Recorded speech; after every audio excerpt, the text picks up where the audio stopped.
Hello,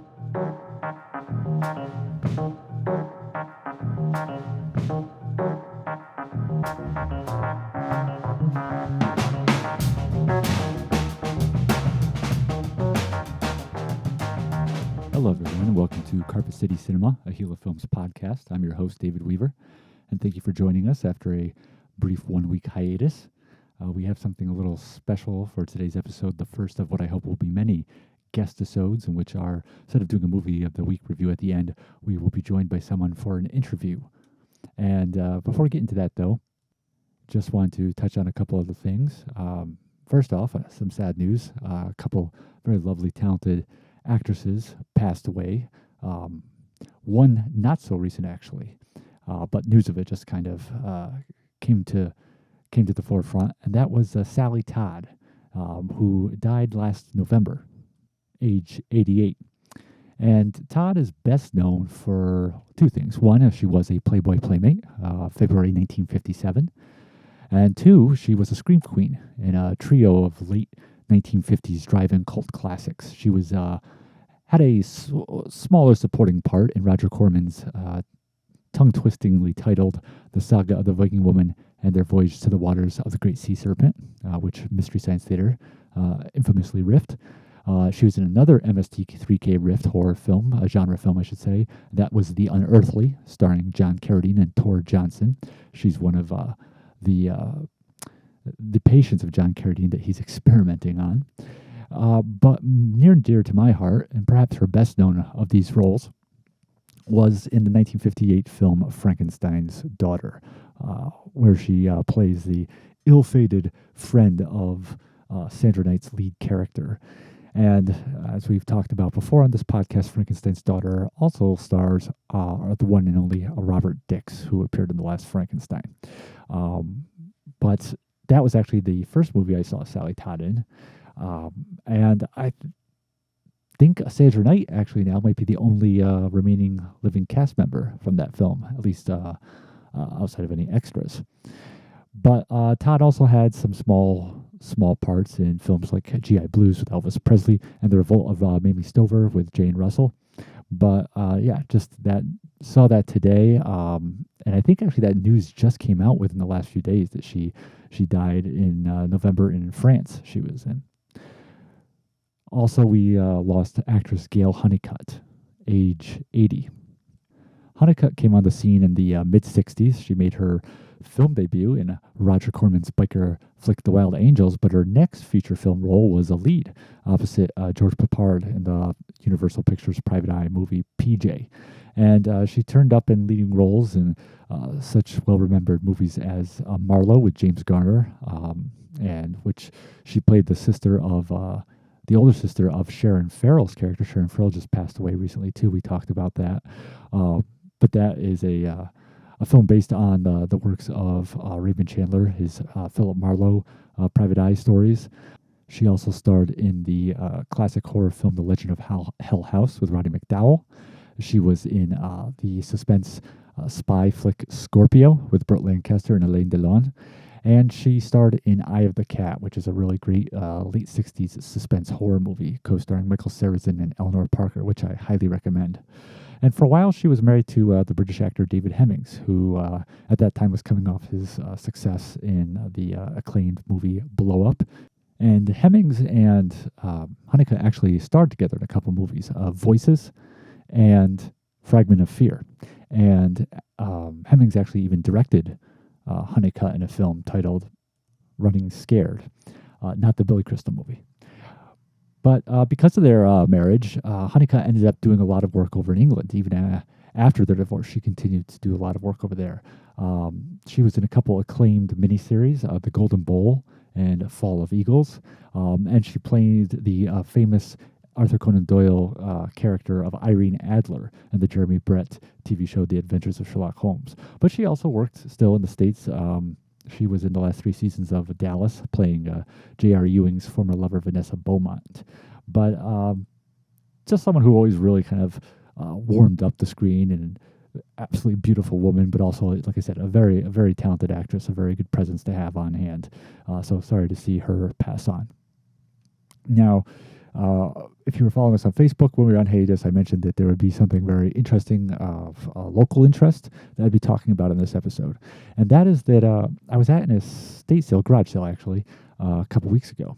And I went to this garage sale because they advertised that they had a bunch of film prints for sale. And I could see pictures of it. It was like this big rack full of what looked to be 16 millimeter prints. So I show up to the sale and having no idea like if other people from far away have going to heard about the sale and be there, or if it's just going to be some kind of isolated thing because it was only posted on Craigslist. And I got there and there's only a couple people there. No one was really paying attention to the prints.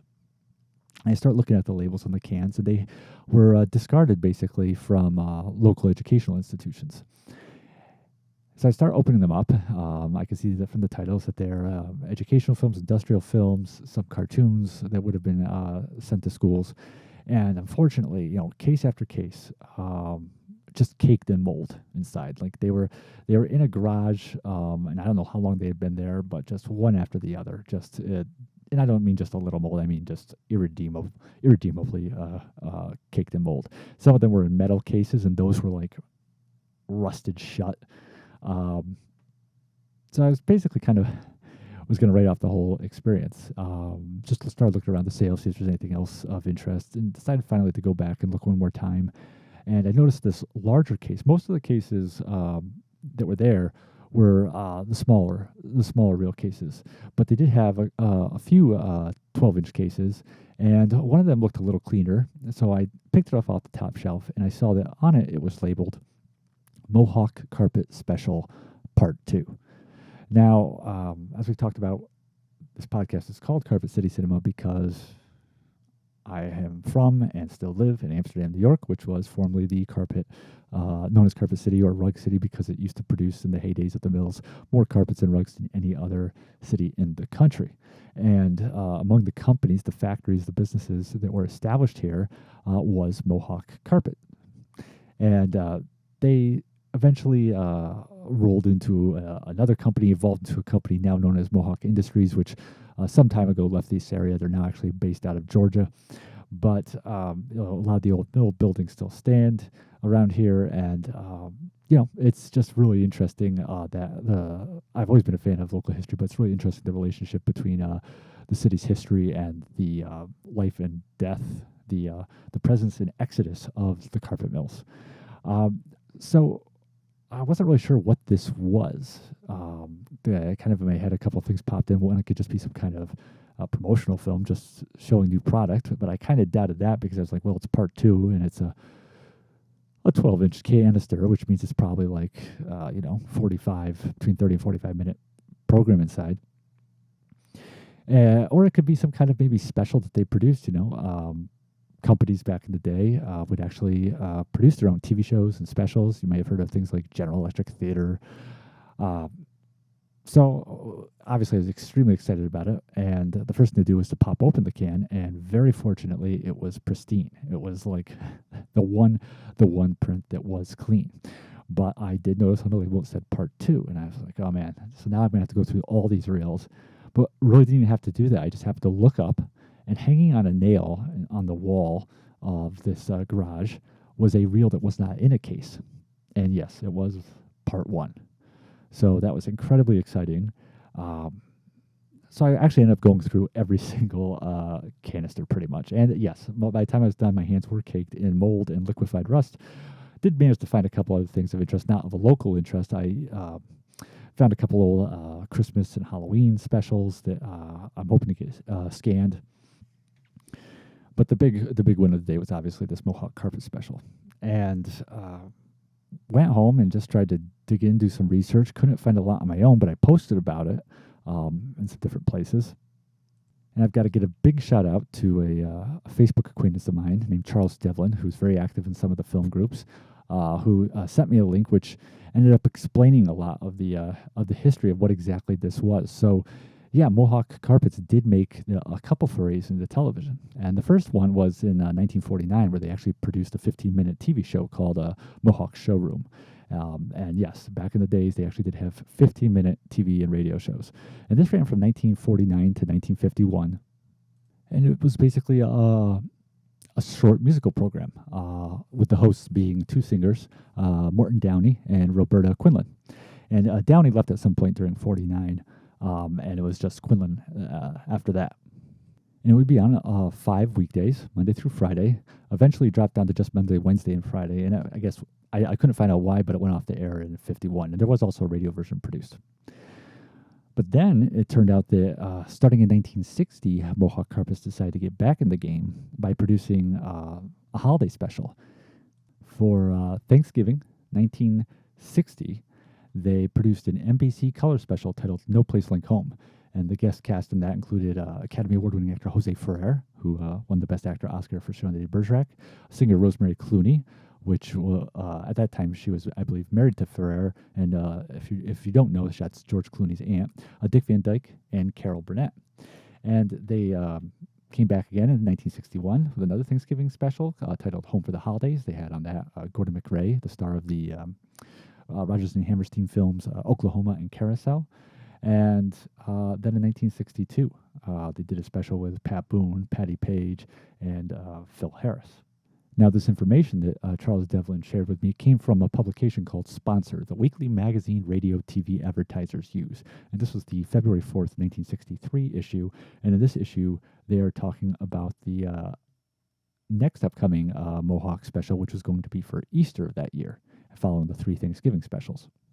And in the article, it mentions that it's going to be a color special, and that it's going to feature Fred Waring and his Pennsylvanians, which was a popular singing group back in the day. Now, I don't know if these specials continued after the Easter 63 one, because that's the latest I could find out about these. I rolled off a little bit of the print to examine it to see if I could tell which of these specials it might be, or if it was even a different one that wasn't mentioned in this publication. But I couldn't, just because I'm not really set up to really examine the film that well. I could tell that it was black and white, which is common, even though these television programs and specials back then were being produced in color, it was still during a time when a lot of people had black and white sets, so they would still make a lot of black and white prints. I reached out, though, to Mohawk Industries to let them know about the find and asked them if they had any knowledge about the history of these programs, or if they'd even retained any of the elements of these programs.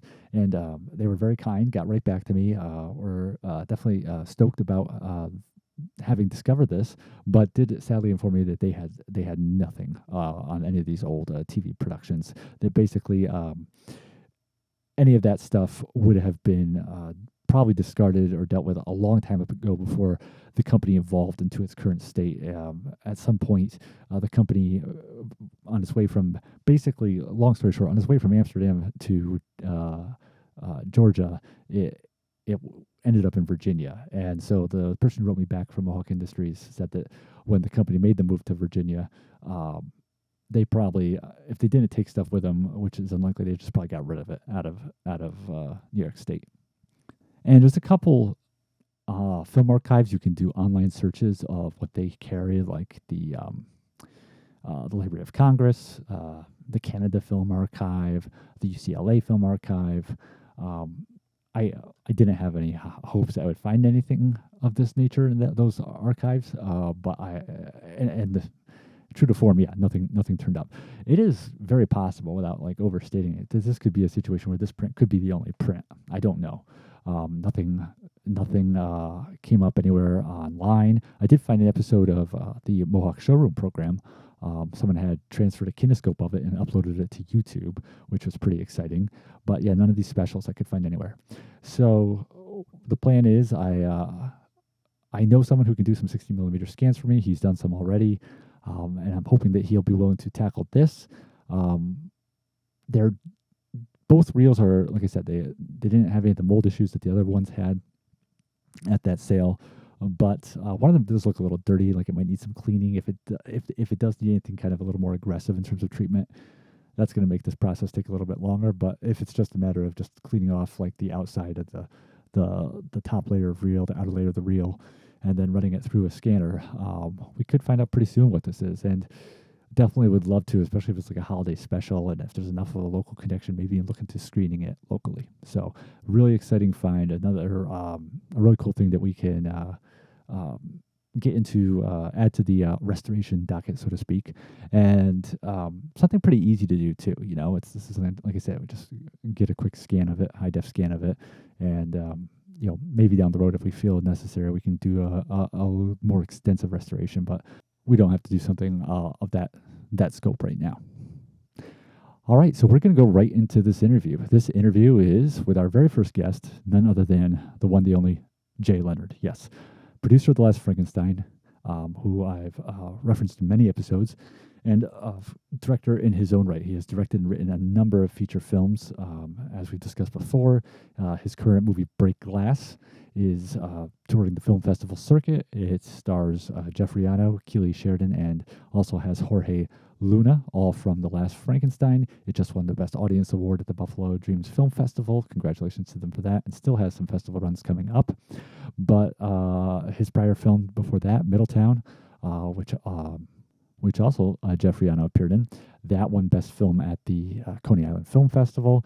So it's great to see the success Jay's been having, and that his many years of hard work on his craft are paying off. And it was great to, obviously I talk with Jay all the time. We have really long conversations about everything from Star Wars to the decay and decline of the DC Universe film kingdom.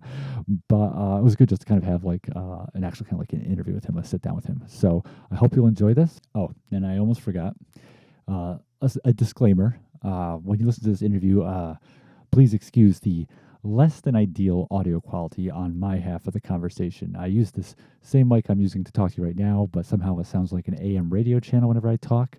Fortunately, most of the talking and most of the interesting stuff is coming from Jay's crisp audio, so we will make sure to rectify that before we do another one of these interviews. But so please excuse that subpar audio on my half of the conversation. So here's the interview with Jay Leonard, filmmaker. It looked good to me. I don't know. Yeah. All right. So, this is like the 12th time we've tried doing this, I guess. I guess. I like talking to you, though, so it's great. Shucks. Yeah, for anybody listening, we completely recorded an interview and then realized I had mucked up the audio on my end. So we're doing it like it was never done before, though, I think. It's a good thing it was me, and it wasn't like you were speaking to some high-profile mucky-muck. Roger Dodger Corman himself. You weren't talking to Raj, and it was a one-shot deal. It was me. I'm just some jock alone that you can call anytime. Did you see he was in the Criterion closet, yesterday or the day before? Oh, I think I got an alert. Because I have Google alerts set up with his name. I think maybe I saw that. Was that yesterday? I don't know. Who the hell knows? He had I forget, it was like a Kurosawa or something in his hands. 97 this year. Still going strong. Wow. I cold called his wife one time. I told you that story, I think. You did? Yes. I was just looking for film jobs way 15, 20 years ago, and I was like, I'll just call up New Horizons, whatever it was back then. And someone answered the phone saying they were Julie, and I was like, I know that voice from all the documentaries. That's Julie Corman. Crazy. And they had no work because they were shooting in another country. So. Yeah, they're always in Romania. Yeah. The Philippines, the new Philippines. Like the great one, Wayne Gretzky once said, you miss 100% of the shots that you don't take, sir. So I think it's good for you that you did that. I thought the great one was Jackie Gleason. Like the great one, Jackie Gleason said, my liver hurts. Days. Oh, right. So, people who have been listening to this podcast are confused. They're confused right now. Why are there two voices? What the hell is going on? There has been no references to anyone in a movie shot in 1956. Listen, I did a Deep Rising, my last episode, mister. Unbelievable. So, yeah. That was Treat Williams' last starring role in a feature film. Rest in peace. Theatrical film, yeah, R.I.P. But yeah, this is our first Guestisode, as I so cleverly are calling these. I like the guesticle, but I get it. Well, those come in pairs. But sure. We'll have to do another one. But But yeah, this is Jay Leonard we're talking to, filmmaker extraordinaire, mentor of Mohawk Valley movie making. Oh, right. And as listeners of this podcast know, he is the producer of Gila Films' debut feature film, The Last Frankenstein. Also a director in his own right. Jay, this is speed dating. Give us your story. My story? Jay Leonard. I was born in a bayou in 1911. Dave, I think you just did it. Okay. Born in. Thanks for joining us. Thanks for Everybody have a good night, and we'll talk soon. I was born and raised here in Amsterdam, New York, the same place that you were. Very, very similar situation. Fell in love with movies really early. Made a bunch of crazy little movies with my friends growing up, and wanted to just keep doing this. So that's what I've been doing over the last several years. Actually, the date and the shooting script of the first thing we had was 2004. So we were coming up on 20 years of senseless shootings. Back when I was just an actor. You were just an actor in a Star Trek uniform. Humping a paper copy. That's right. And with a fan. Dude, I still will sometimes look at that. So, okay, I was on a train in November of last year. I had to go to Cleveland for work, and I took the Amtrak, and it was great. Like I had a little room, like a private room on the train and stuff like that. So, I'm all bougie. I got my computer and everything, and I'm in my little private room, and I'm thinking, this is not the worst way to travel. Now, granted, I felt like Abraham Lincoln, but whatever. So I'm in my room, and I'm eating this horrible microwave dinner that they bring you. And get on my laptop, and lo and behold, I'm at the end of the train with no Wi-Fi for a 9-hour overnight trip. Nice. Yikes. So I had one hard drive in my backpack, and on that hard drive was a copy of Failure Fantasy, our first effort, back from 2005 or whenever we started to shoot. And I watched it, and it was bad. But I laughed out loud when I saw this dream sequence of you, glorious chops, a fan just out of frame, blowing papers into your face, and you humping a printer, and just thinking, why would he ever want to be involved with me after this day? But it was great. And that was the first of how many feature films are you up to now? The newest, the one we've been talking about lately on the podcast, Break Glass. What number is that? Well, if you count the late-term abortion of the first movie, the colossal disappointment of film school of the second film, if you count those, this would be number 6. Okay. And you write all your films, just so everyone knows, correct? I do. You are a writer-director. I'm a writer-director. I'm an editor. I'm a sound mixer. I've taken on more every time just because nobody wants to do it for me. So I just have to do it. Until you met me, you were a cinematographer too. That's true. And you came on in our first collab, crew collab, as the kids say, together, Death Before Discomfort, that we shot way back in 2014. That was right while I was writing The Last Frankenstein. Yep. And talk to me about how you're taking a step back and looking at the progression of these films. And I know you can be a little hard on yourself sometimes, Jay, if I may say so. But what do you see when you look at the trajectory of the films? What do you see in terms of growth or change or things that you feel have gotten better or easier, maybe easier just by virtue of the experience you've had? What do you see when you look at like this as a graph from film 1 to film 6? Well, as I shuffle towards the grave, in this long procession that it has been, this pride-swallowing siege that is independent, no-budget filmmaking, I see an older, fatter, more out of shape, generally more disenfranchised man than back in 2005. But generally, about the fatter part. Thank you. Thank you. I appreciate that.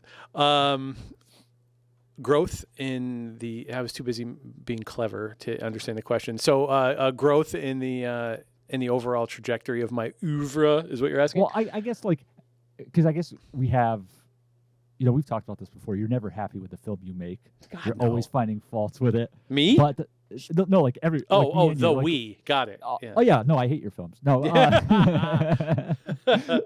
no. Like I, whenever I watch *Last Frankenstein*, I just see everything wrong. I know you feel the same way, and that's a common thing, for filmmakers and actors and actresses.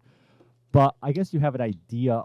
Every time you go into a film, you have an idea of how you want it to turn out, and then there is the reality of what happens. Do you feel, as you've gone through these films over the years, that you are getting closer, at least, to realizing what you set out to make?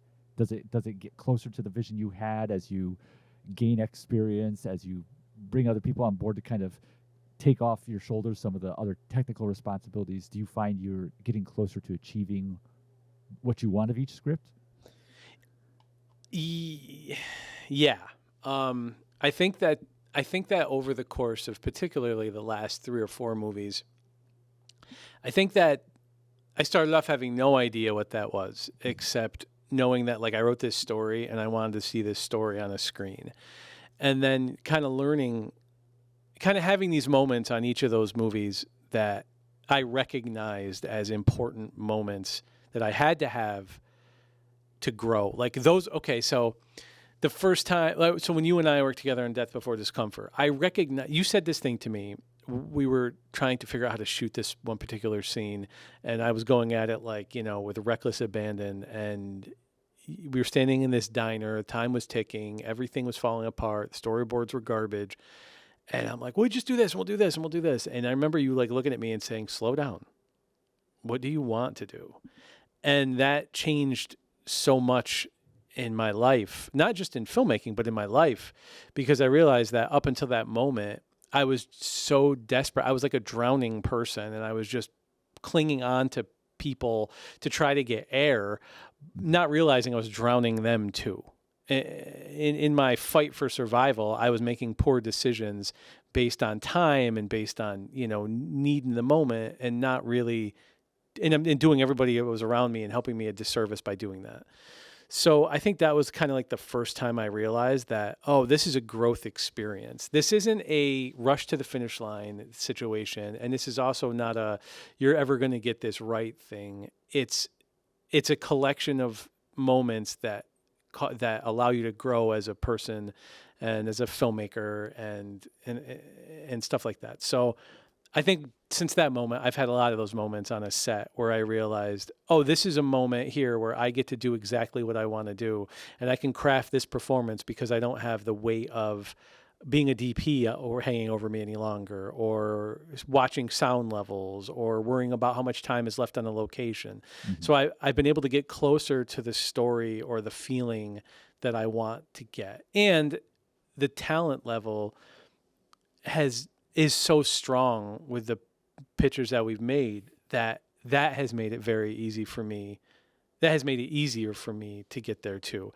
I don't think I'm ever going to have like a one-to-one translation. And I think that that's part of the problem with, no budget filmmaking, is that you just don't have time to do it. You don't have the luxury of a 30-day shoot to really slow down to a crawl, to really wait for the perfect moment, to really like make everyone as comfortable as possible and do, 6 takes on something, or 8 takes, 10 takes on something, just to find it and to find the nuance in every little blink.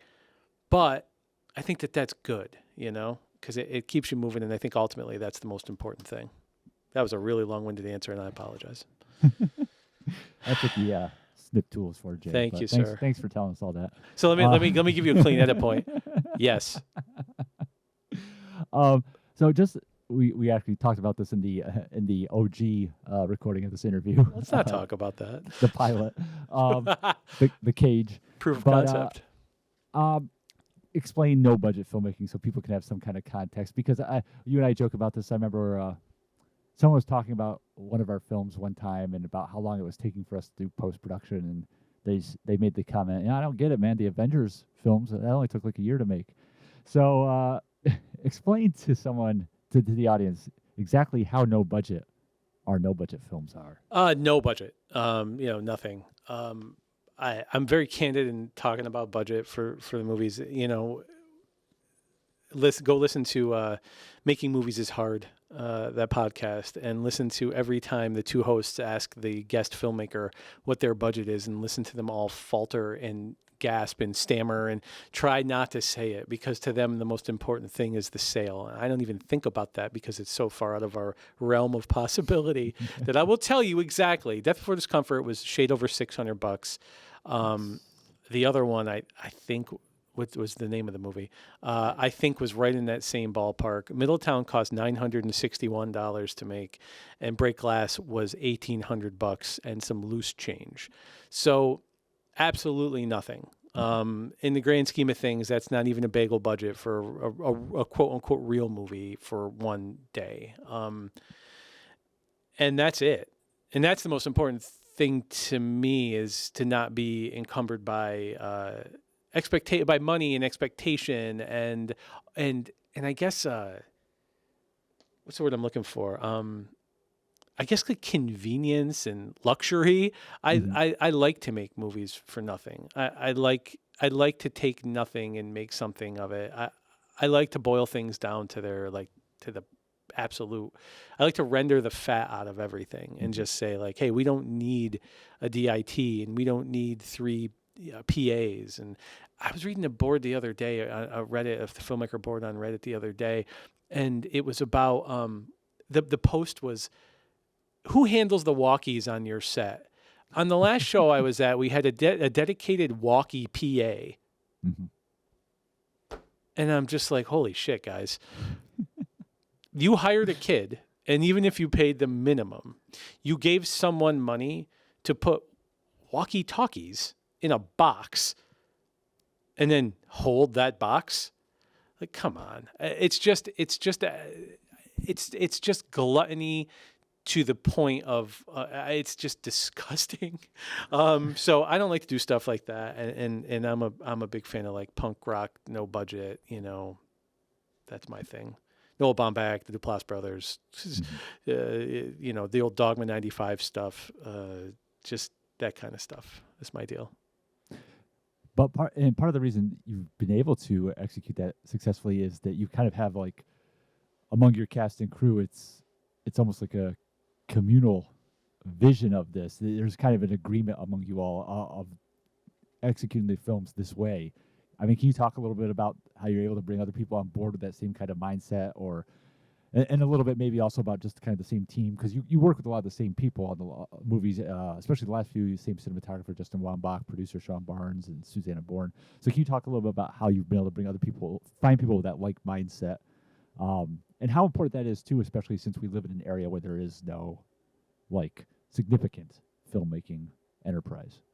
Well, yeah, you accomplish that by shamelessly begging.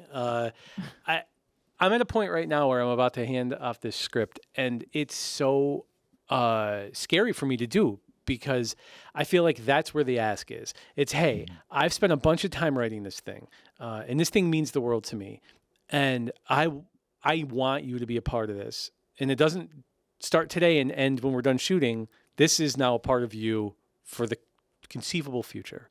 And I love you and I adore your talent, and I really give them all the possible praise and kudos I can, and really stay honest and transparent. And then they come to work. And that's how we treat it. We're kind of rigid for a no budget production company. I think like the only way to make these things is to do it very rigidly, to treat it like a real show, to have a very rigid shoot schedule and an intense pre-production period where, you walk into every day with a very clear shot list, a very clear goal, a day to make, call sheets, stripe boards. I mean, like I really try to treat it as much like a professional environment as I can, because I feel like that helps the no budget filmmaker. It helps to stay organized and to keep everybody on board. But I think like once we started building out this like tribe of people, this group, this gang of ours, I think that we all just like to be around each other for the most part. I think that we're friends, and it's through creativity. We don't live in a place that's very that has that sort of filmmaking enterprise infrastructure that has a lot of those things. We don't have a place to rent a picture car, and if you need a C stand, then you're kind of screwed if you don't have time to get it shipped to you. You know, that's what we live in. We don't live in Los Angeles, but we don't live in Atlanta or Austin either. We are pretty far off the beaten path. So I think all I've tried to do is kind of blow this dog whistle over the last bunch of years to try to attract as many people who have that kind of feeling that I do, and you being one of them. You know, having sort of the love to create and to make things, and the love for film, not in a content creator shitty way, but like content creators, but like a real respect for the craft of making a movie and telling a story. And I think, like, you know, you get those people, and then it's just great to find your people, you know. And so that's what we do to make these things. I think I answered your question. I think so, yeah. You were like, hey, come on here and talk a lot, because I don't want to. I've been talking to myself for the last 15 episodes, and have 2 cups of coffee, and let's, 24 episodes, buddy. This is number 25, by I the way. can't believe it. 25. I know, 6 months. You're really killing it, man. There's kind of a sense, I think you would agree, that things really kind of went to a new level with not the film that's just out, but the one prior to that, Middletown, your 5th film, that kind of was a certain kind of all these efforts and these assembling of this team and this coming together, this mindset really kind of elevated to a new plane with Middletown. I mean, would you agree with that? And if so, how do you feel that came about and worked out so well? Because that film, for people who don't know, it went on to win Best Picture at the Coney Island Film Festival. Oh. And, had a really good run on the film festival circuit. It did. Even if it was the dark year. It was the dark year. The vid. It was the vid year. Yeah. You know, dude, honestly, I think that all started with Last Frankenstein. Last Frankenstein was the first. But for real, we went from Death Before Discomfort to Death Before Discomfort. We were in post when you started shooting Last Frankenstein. Yeah. Yep. And while I was kind of posting Death Before Discomfort, I was helping you in pre-production and stuff with Frankenstein, and I think that was the first time where I was like, all right, holy shit, there's a little bit of money here, not a lot, but like a lot for us at the time, which, you know, and again, in the grand scheme of things, I don't want anybody to think that there was a lot of money for Last Frankenstein. It was a hilariously, insipidly low amount of money, but the fact that you were there and you were motivated and you had a passion for this. And that's when I started to realize, like, okay, it doesn't just have to be me screaming into a void anymore. Now I got a partner. I got another guy. Friend of mine is very, very much into this, and he's all the way invested, and he's so invested that he's making his own feature. And now we're going to be 2 filmmakers from the same area. And that was another big turning point, you know? And then as we've kind of built the crew, I don't know, I really kind of felt like I've learned something on every film, you know, and I really felt like a growth in every one of them, as stupid as that sounds, as pretentious as it sounds. I just feel like if you do anything long enough, you will get better at it. Unless, you know, you have a profound disability, I think you will just get better. You just have to, and I think that's the thing. If you stick around long enough, there's people are you know, recently, like, kind of like, oh, hey man, that's great. You know, you got into this festival, you're doing this, blah, blah, blah. I'm like, yeah, I'm just not leaving. I'm just the last guy at the party. You know, we worked with a lot of people on over the course of 6 films that don't do this anymore. And it's because they wanted to go on and have a life and not worry about this shit. And I just have chosen to remain at the party. So I think that's really the secret for anybody who's interested in making films. You just have to be stubborn about having a life. Don't do that. Just do this, and eventually you too will win Best Picture at Coney Island International Film Festival. And also, just to kind of reinforce the whole budget thing, because I'm always blunt about this too, is like, we work full-time jobs. This is our full-time passion. It's what we'd love to do for a living, but this is unfortunately not. You know, you and I both have regular day jobs that we have to go to and make this happen around that. Can you talk a little bit about that and the balance of that? And also, you know, you have, unlike me, you have a child. I just have a cat. I had a couple of those too. You trying to show off? Yeah, I got 2 cats too, Dave. Shout out to Antoine and Dennis. Yes, sir. Fat Tony Petrosino, what?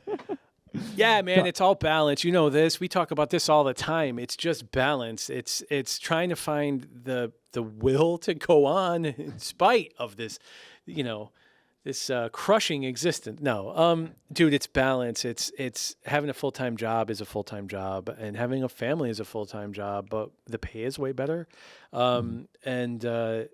And then trying to shoehorn in this thing that is very much this necessity. That's the shit. And this is going to sound pretentious as well, but like this is just the reality of it. There are people who want to make movies. And then there are people that need to make movies.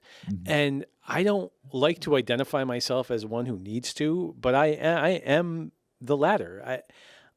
If I am not working on something, writing something, cutting something, working toward being on set again, I am not a good person to be around, as can be attested by my partner. She's been dealing with me for a very long time and has seen me kind of in the doldrums in between projects when there's no momentum, and it's hard, So it's balance, and it's trying to figure out when you're going to have time to do this. And it's just, there's no shortcuts, and there's no there's no tricks. It's just, you gotta not sleep as much as you'd like to. You have to write when the muse tells you to write. Or if you're one of these people that can like set a clock and write in the morning, whatever you're into, but like you have to put the work in, because if you don't, then it's not going to happen, and that's all there is to it. And I'm not saying this as a guy who feels like he's going to Sundance and is playing in Cannes this year. That is not me, and by any stretch. But I have come to a point in my life, at my age, and in my skill level and stuff like that, where I'm defining my own success, and I feel like this is what success is like for me. Just for me, not for anybody else, not for people who are 22 and they've got an incredible script and they're going to go make the next Sundance hit and they're going to get distribution and they're going to open up a studio and all that stuff. I'll be in awe of those people forever and ever and ever. I just know that's never going to be me. This is my success. I have a film right now that's in festivals. I just got an email before we jumped on that they found a home for us in Keene at a festival at Monif. On the 29th of September, we're going to be screening, and we weren't sure that we were going to be screening because they had limited screening spaces. But, to me, that's success. Our film's going out to North Hollywood Film Festival at the end of September. That's success. It's success to have a film festival movie. And so that's what the juice at the end of the squeeze of finding balance is about for me. Well, yeah, because I think we've talked, too, about how we're just at the point in our lives, because we're about, you're a couple years older than me. We're middle-aged men. We're men of a certain age, as they say. Yes. We're like Ray Romano and Scott Bakula on a podcast. But it's like we can't not do it. It's interesting because, I've been open about it. I wish I made better choices when I was younger, so that maybe I was in a position to be doing this for a living now, and who knows what the future will hold. But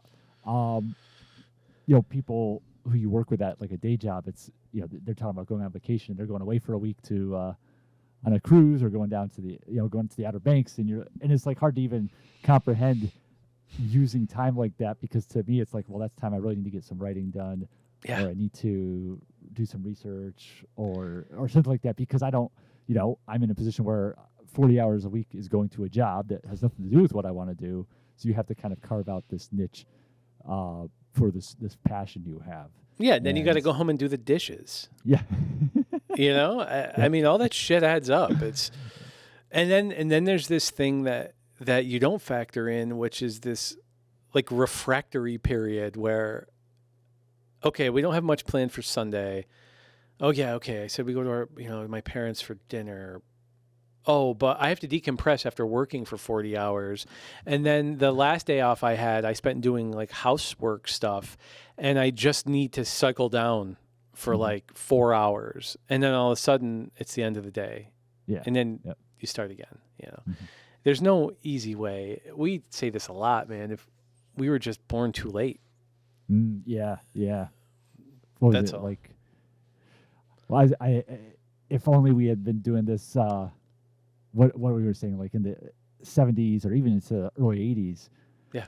With all the outlets for films of our budget level, from drive-ins and TV just starting up and VHS coming onto the market. I mean, We'd be living totally different lives. yeah. But this is what we have.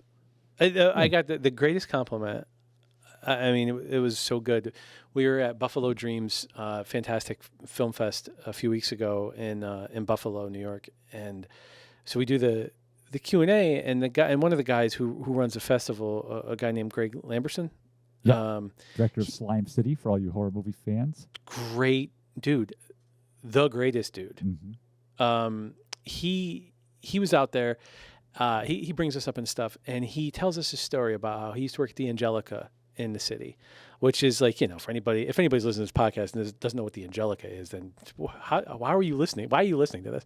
So he said, like, I realized when I watched your movie the second time why I liked it so much, and it was because this would have been a movie that played at the Angelica when I worked there in the 90s.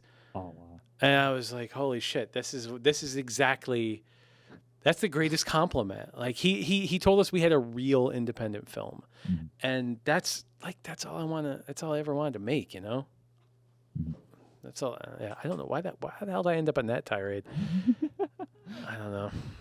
Whatever. Oh, Born Too Late. So, right. So, yeah, I just think we live in a different world now. But what are you going to do? This is it. This is the world we live in. This is what we're doing. And our choices are not to. I've been like trying to delete all this shit from my Google Drive because I'm like a data hoarder. And I found this 40-page journal about when I was making the other one. And in 40 pages, that's just like basically like pre-production. And I keep finding this sentence because I'm like skimming through it. I'm like, oh my God, I remember this shit show. I remember freaking out here. I remember this. But I keep saying, like, when given the choice between making a movie or not making a movie, make a movie. Right. Mm-hmm. And I just keep, and I think that's it. That's just that's what we do. Right. We make the movie. It's you have to choose between the frustration of making films while working a full-time job or not making them while working a full-time job. And it's just, you have to pick the lesser. Which is a whole different frustration, right? Because then then you're choosing inaction, which is kind of like you're giving worst. up. Exactly. It's like, because to me, it's like, then I'm just accepting that, that's it, that there isn't going to be any of that. And we've talked about this too. It's like just how, especially when you're filming in production, I mean, all parts of film have their ups and downs, but when you're in production, it just feels so rewarding, and it feels so, it's like tireless. Like you can shoot. I mean, you were a machine. I mean, 40, you were 50, 60 hours a week, and it's just you were asleep. You. Yeah, you were like, I mean, by the end of Last Frankenstein, you were like quite literally asleep on your feet in some places. There was a vacancy behind your eyes that I had never seen before. You just weren't there, but the best part about that is, well, right, that's it. The best part about that is your body was no longer reacting to the stimuli around it, but your brain was still going. You still couldn't give up, even though your body was begging for death. You were like a deer that got hit by a car, and you're still charging into the woods, not understanding that it's like its organs are imploding. It's over, bro. You just. Game over, man. You were, but yeah, that's it. Totally. That's also a film that almost killed you, to be fair. It did almost. I thought it had killed me for a moment. Yeah, my face stopped working for. I got the call on a Monday. We were was it the second weekend of shooting Last Frankenstein? Bro, it was a Monday. I remember it was a Monday. I think it was the day we shot the motorcycle stuff with the hitchhiker played by Charlie Buckby. It was that day. And you called me and were like, my face is frozen. Yeah. I woke up. No. Okay. I took my daughter and my niece to a water park, and it was like 100 degrees. So friggin' hot. And so we spent a day there, and we went to dinner afterwards, and I remember getting like a margarita and like on the rocks. And I take the first sip, and I look up at my girlfriend, and I go, this tastes like nickels. And she's like, what? I'm like a handful of nickels. This tastes like change. Take a sip. She sips it. She's like, that tastes like a margarita. And I'm like, I take a sip again, and it doesn't taste like nickels. And I thought, well, that was weird.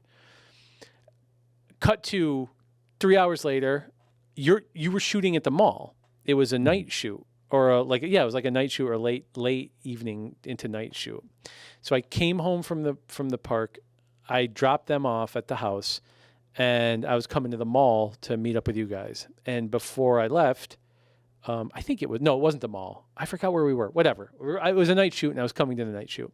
So I dropped them off, and I'm standing there looking at her, and I remember standing in the kitchen underneath this, ceiling fan. I was top lit for those DPs in the house.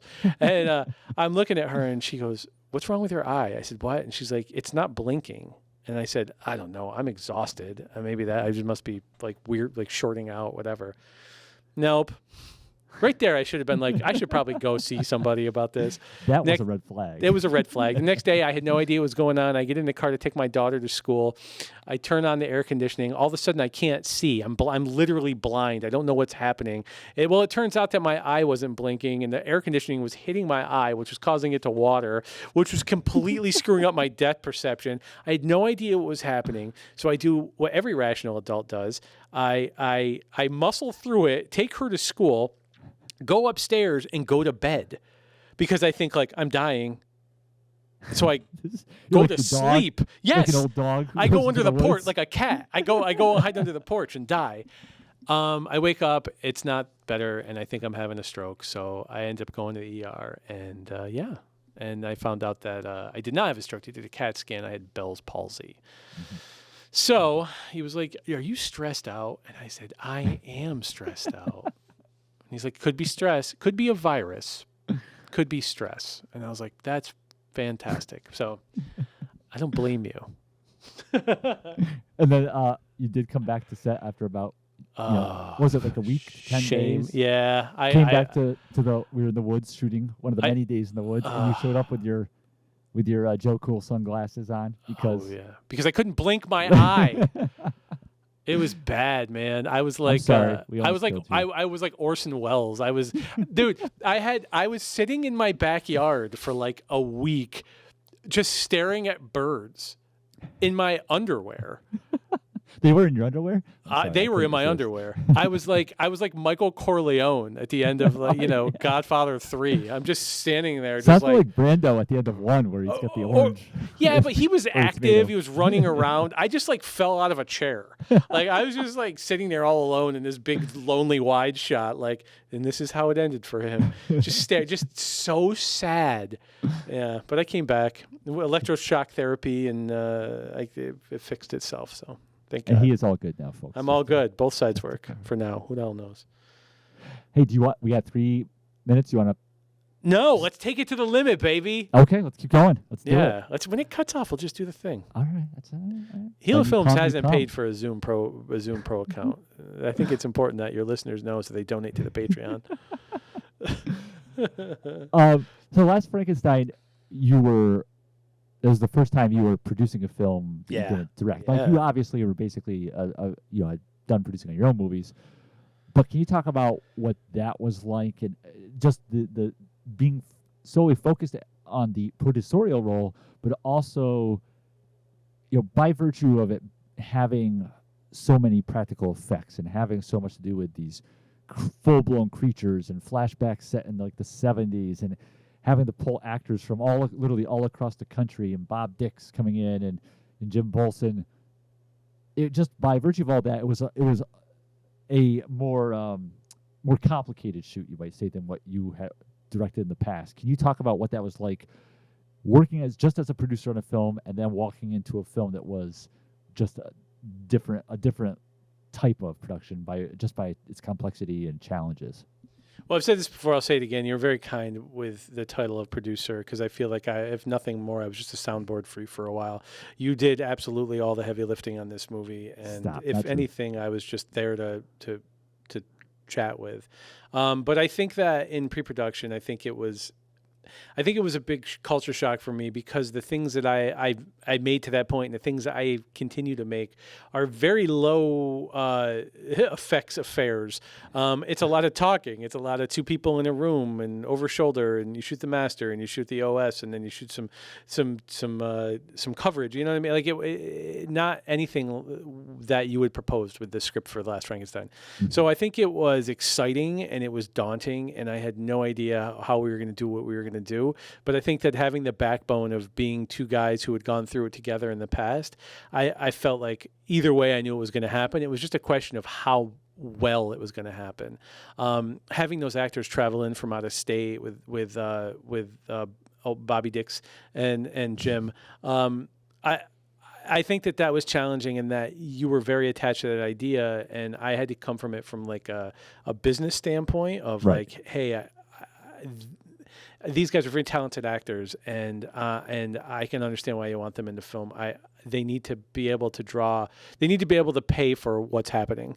So, right. And I think that that's not a problem, you know. But it was just such a foreign thing for me to say like, oh, we're bringing people in, because I'd been using people that I had met in high school.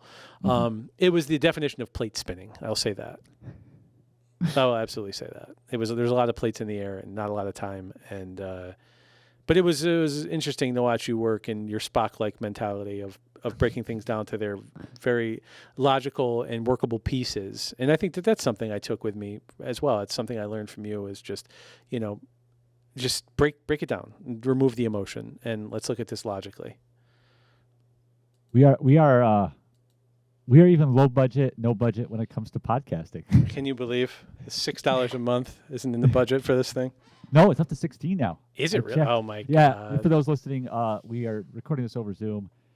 You get 30 minutes free, after which you get the boot, and then you have to wait 10 minutes before you can do another Zoom from your account. So we just hopped over to Jay's account. Yeah. Because we ain't paying that $16. Nah, damn the man. Thanks for free tool, Zoom, sucker ass. Sucker ass Zoom. So when last we talked, you were talking about just I don't know if you want to just kind of summarize again what you were saying about Last Frankenstein and just what you took away from that as a producer. I took away that it's okay to think a little bit bigger, and that I think that things that I considered ambitious at the time, which was a nice way to say insane or impossible, happened. And it just kind of solidified this idea of like, hey, we can do this. Mm-hmm.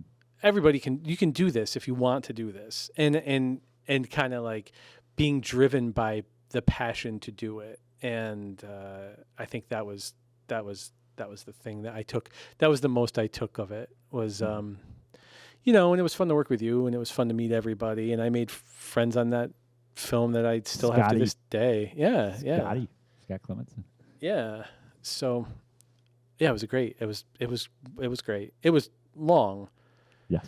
And I think post-production of Frankenstein was even a better. It was a place where I think I did a little bit better in a producerial capacity, just because I guess the pandemic came and it gave me time to be able to dedicate to helping you shepherd this thing through its last stages.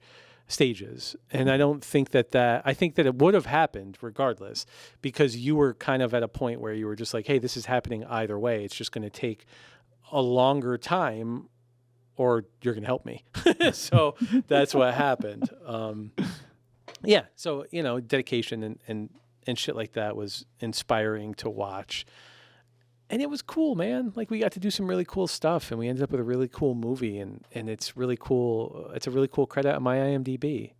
That it's something that we did, and it's totally out of my wheelhouse. I always say that COVID was the greatest thing that happened to my film. It was. Yep. Yeah, absolutely. And I can't thank you enough. I know you don't want to hear it, but thank you so much for because I feel like we still would be working on coloring it and all that fun stuff in the wonderful post. Dude, it just sharpened you up for the next one. That's all. I mean, you just learned all the lessons. You just went to film school, So again. Yeah. One more time. So talk about, I guess, Break Glass now, which is the film you have out now. Yes, sir. Making its way around the country and hopefully the world. Yeah. Give us, I guess, starting out, just tell us about what the plot line of the film is, Jay. It's about what's the plot blurb? And it's TV Guide. You open up the TV Guide.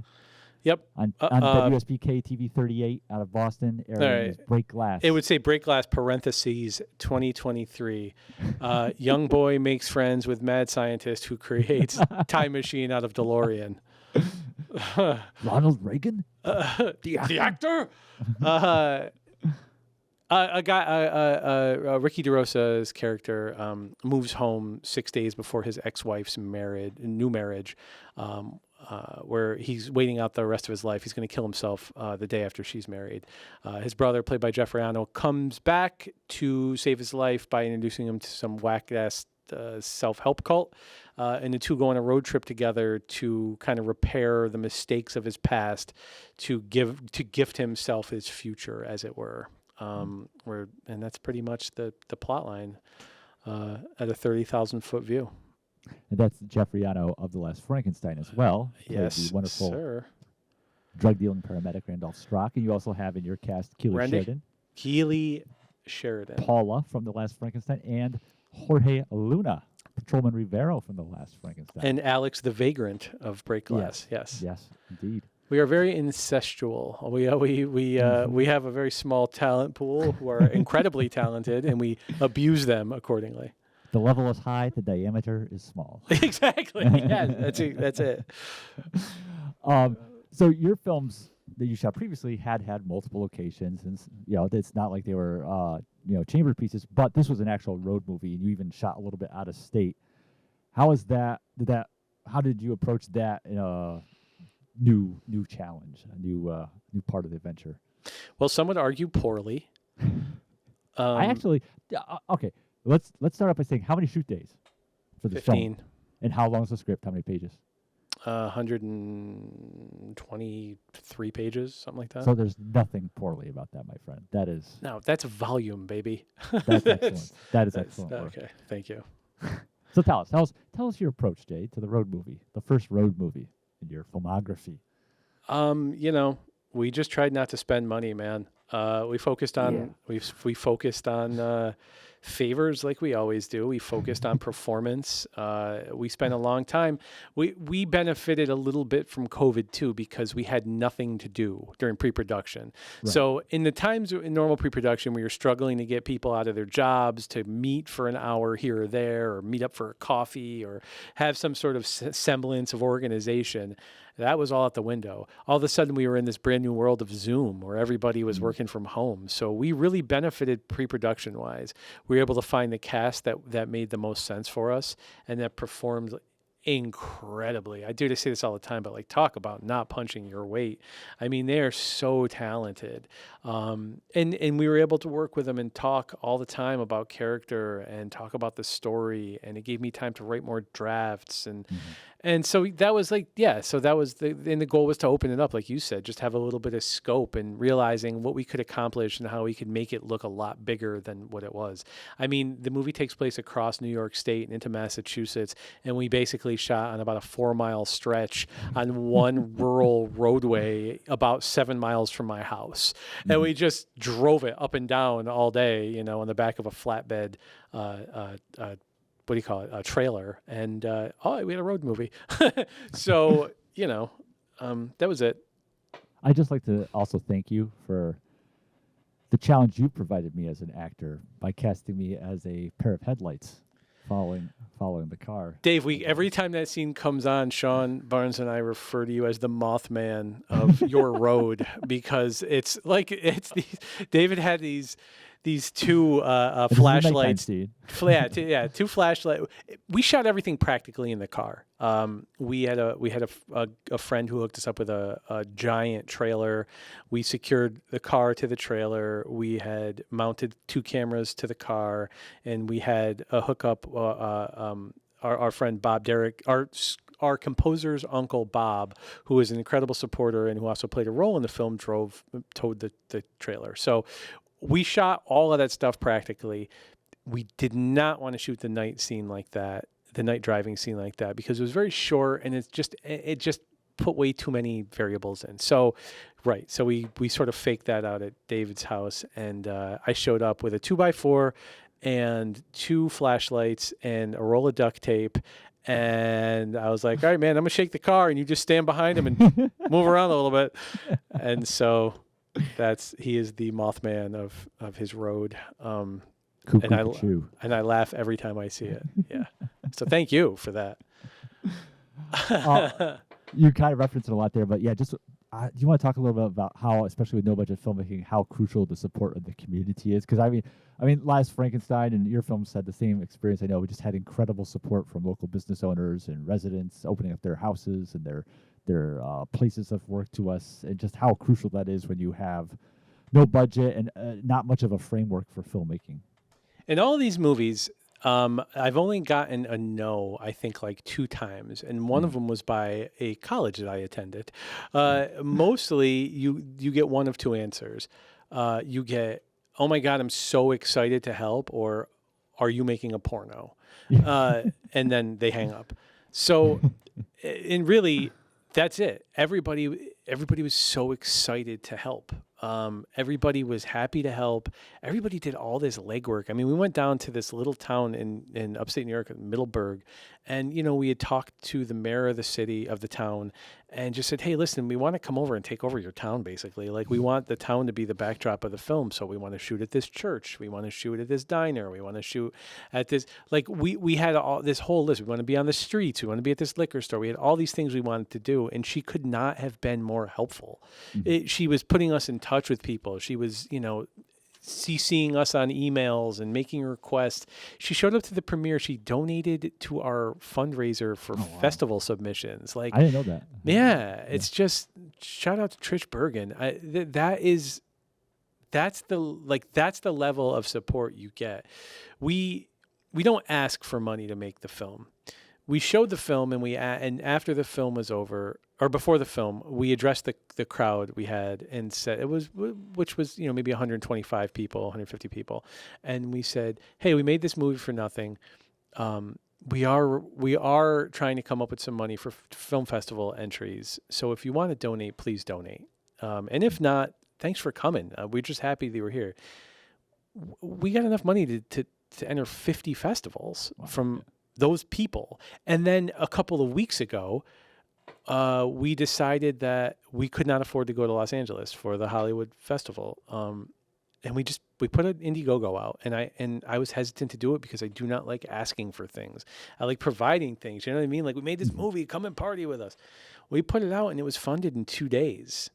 Yeah, that's awesome. It's just like the level of support is ridiculous, and people say the kindest things, and you got to remember that shit when you're sitting at your desk staring into, your Adobe Premiere timeline for the 53rd consecutive night, knowing that you have 8 months of work in front of you and it's snowing outside and your fingers are cold and you're alone. You have to remember that there's people in this community that will support you to make the next one and support the one you made. Mm-hmm. It's great. They're the best. What's interesting too is my day job is working for a multi-billion-dollar company that will remain nameless, but that right, has all the money in the world and is very begrudgingly provides even basic creature comforts to its employees. Yeah, and on the flip side of that is you have people who have no obligation to you, but who go out of their way to help you make a movie that's not going to really probably make any money or have any names in it of recognition, but they just believe in your project. And it's just an interesting contrast of because that's one human helping another human, whereas in your situation it's several 100,000 humans doing the bare minimum. Cognitive dissonance. It's like you're not a person anymore. You're a badge number. Yeah. So I think the upside, the downside of living in this area is that there's not a community of there's not an infrastructure built for filmmakers. So like I said, you can't rent a C-stand. There's not a picture car available. there's not investors at a high level that are gonna, come to your screenings and be like, I like you, kid. I like what you're working on, and cut you, a big check. But the pros of living in this area are all those same things. I mean, it's just in how you look at it. There are people that live here that want to help you. Mm-hmm. You won't pay for locations generally.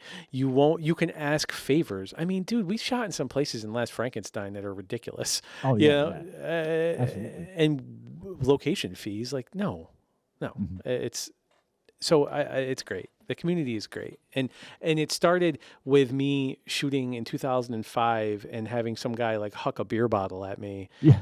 and it's come a long way. I'll say that. Mm-hmm. And the thing too is, it's not like when they do these favors for us, it's not like oh, thank God we saved a little money. No, it just wouldn't have happened otherwise. Like we really wouldn't have happened. Yeah. It's not hyperbole when I tell people this couldn't happen without you. That's not hyperbole, and it's not flowery praise. It's a very literal statement. This could not. Death Before Discomfort couldn't have happened if Michael's Diner didn't give us their diner as many times as we shot it. The other one couldn't have happened if, Sam and Bryce didn't give us their apartment and Shorty's Southside Tavern didn't let us shoot there all day and night with their doors locked. Mm-hmm. Middletown doesn't happen unless, Caroga Lake is cool and gives us Sherman's, and the folks that own the bar don't let us in there and shoot for a day during football season. Mm-hmm. And Jeff doesn't give up his house for the duration of the shoot. Like, these things don't happen without the kindness of human beings, right? Mm-hmm. And at the end of the day, it's just to service my dopey little movies and our dopey little dreams, and full of like bad words and pee-pee jokes and stuff. But it's just bigger than the sum of all parts. I know that sounds pretentious as hell and shit, but it means an awful lot to so many people who are involved in it. When people step up and just do that stuff, it's like inspiring, Where is Break Glass now? Toss it. Where is it in the festivals? Yep. And won some awards. Talk about that, Jay. Yes. We have been, so 10, our festival count now is 10 nice. With this film. Most recently, we were at Buffalo Dreams a few weeks ago, where we won Audience Choice. We did really well in at the Jersey Short Film Festival. Like, we kind of We kind of swept that. Yeah, we had best narrative feature, best actor, best actress, best supporting actor, best director. Screenplay, right? No, director. So I think we took 5 there.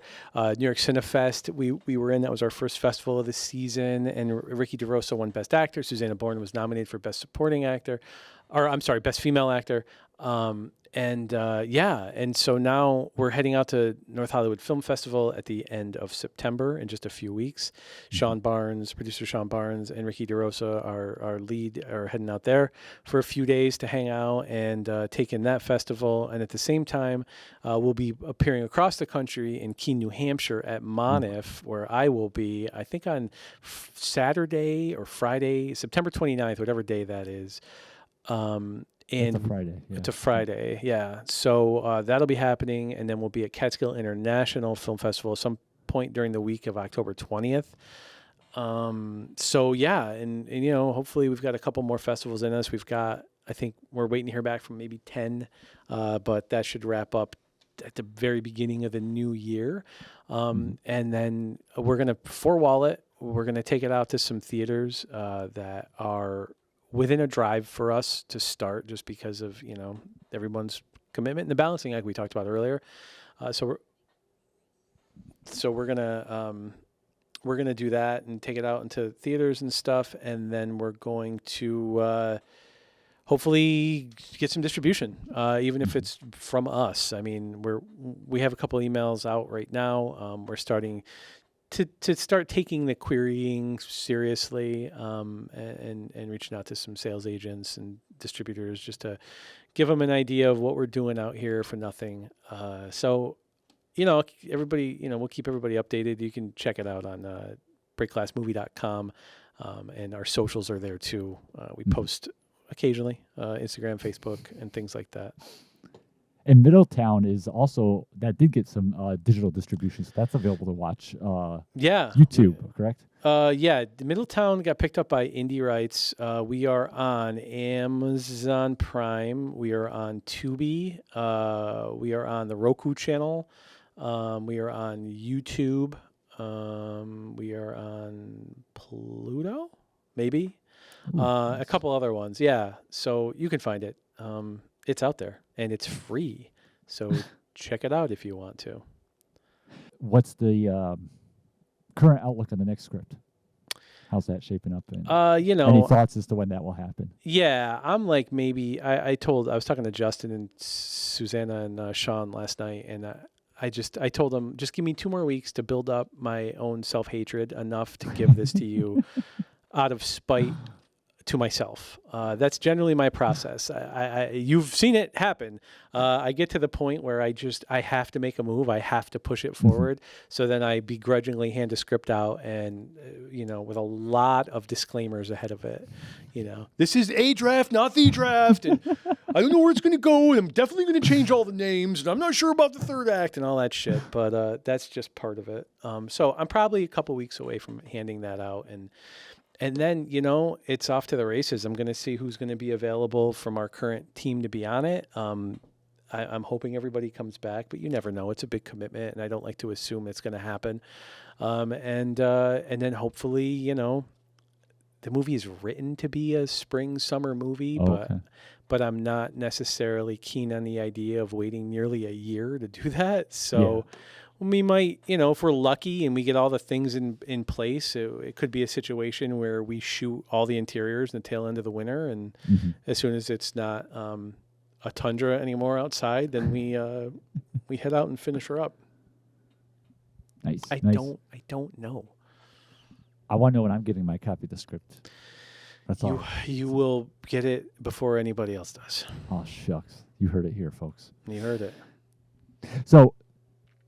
as we discussed in the beta testing of this interview a couple of days ago, the thing I kind of like to wrap up with would be just tell me about the last movie you watched, Jay. Yeah, the last movie you sat through. That answer is different now than it was last time. Oh, yeah, because what was the last time it was? Last time it was Tombstone. Right. And this time it is... What'd you watch? Oh, all right. So I'm going to... I'm not a very concise person, so I'm gonna give you the story here. I watch the same few movies and listen to the same sort of music and read the same books in a pattern. When I am like writing shit, or going into production on something, it's like I fall back to the same little chunk of movies because they inspire me to move forward. So I realize where I am in my process because 2 days ago, I watched American Movie for about the 561st time. But I love it so much. It's just my favorite documentary. So, I watched that, and I got my Inspirato on, and that's great. If you haven't seen it, then what are you doing? Just go see it. I've seen it, yeah.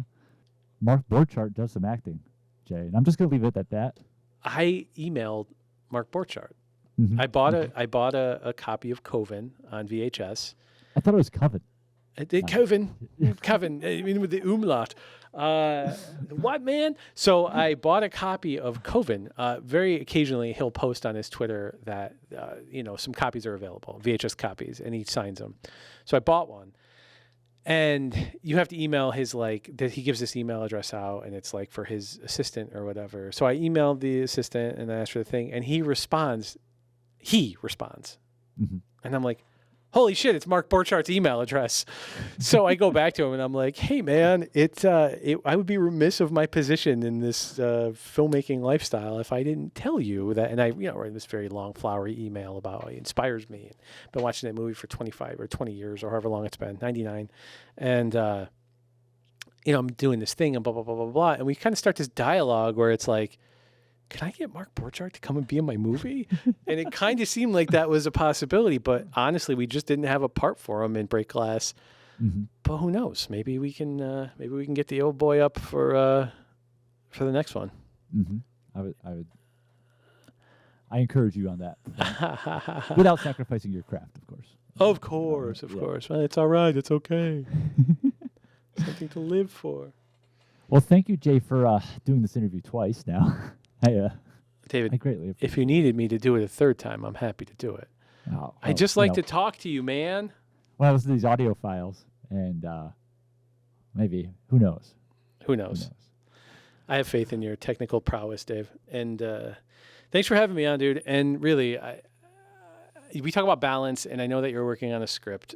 For people who are listening to this, and this is something you may cut, but David is working on a script and also working a full-time job that is intense, and still taking the time to put out a podcast for the love of the art, for the production company, for for love of the game, as the kids say, and just like Costner said, Did you see his idiot wife was like, I guess I'm going to have to rejoin the workforce. Shut up. Jesus. Because you want $150,000 a month to raise your kids, you moron. Anyway, I just like I tell these guys that like run these festivals that I communicate with, and I mean this sincerely. I thank them for everything that they do for the filmmaking culture and stuff like that. And to you, thanks, man, because it means a lot. There's somebody listening to this that maybe didn't want to hear me, but definitely enjoys what you do, and it's big. Oh, shucks, sir. Don't shucks me, you son of a bitch. No, I appreciate it. I do. And I should also note that Jay's production company is Trenchmouth Productions. Hey, and now, do you have I know you have a website for the films, Break Glass in Middletown. Do you have a website for the actual company? Like Trenchmouthproductions.com. Feature films at soup kitchen prices. Ooh, sexy. All right, brother. Thank you very much. And I'll talk to you in about 60 seconds after I stop this recording. Hey. Wait. We can't lose this. We can't lose this to the first episode. What's the sign-off? What's the Kirk Douglas sign-off? KDFL, bruh. Kirk Douglas for life. KDFL. I am Spartacus. All right, man. Thanks a lot.